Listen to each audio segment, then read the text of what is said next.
On a sun-drenched farm that spread across rolling green hills lived a kind father named Jesse and his 2 sons. Eli, the elder, was responsible and worked hard in the fields. Caleb, the younger, was filled with a restless spirit and dreams of a life far away. One morning, Caleb asked his father for his share of the family's inheritance. With a heart full of love and a touch of sadness, Jesse agreed. He gave Caleb his portion and watched as his son walked away down the long, dusty road, chasing his dreams. Caleb traveled to the great city, a place buzzing with excitement. He spent his money freely, buying fancy clothes and throwing grand parties for his many new friends.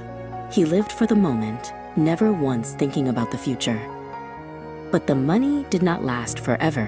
When it was all gone, so were his friends. A great famine came upon the land, and Caleb found himself alone and penniless.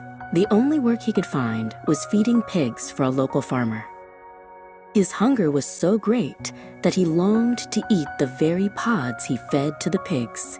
He thought of his father's farm, where even the hired hands had more than enough food.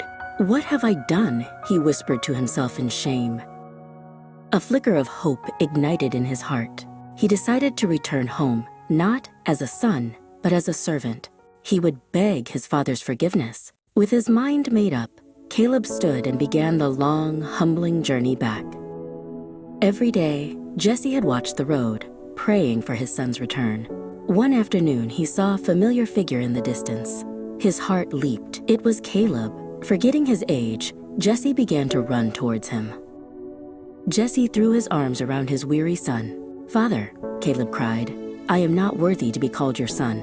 But his father silenced him with a hug. "My son was lost, and now he is found," he rejoiced, calling for a great celebration. When Eli returned from the fields, he heard music and saw the lights of a party. He was angry when he learned the celebration was for Caleb. He had worked so hard, yet his father had never thrown a party for him. Jesse came out to his older son. "It's not fair," Eli said, his voice tight with resentment. "He wasted everything you gave him, and you welcome him back with a feast." "My dear Eli," Jesse said softly, "you are always with me, and all that I have is yours. But today, we must celebrate, for your brother, who we thought was lost forever, has come home to us again."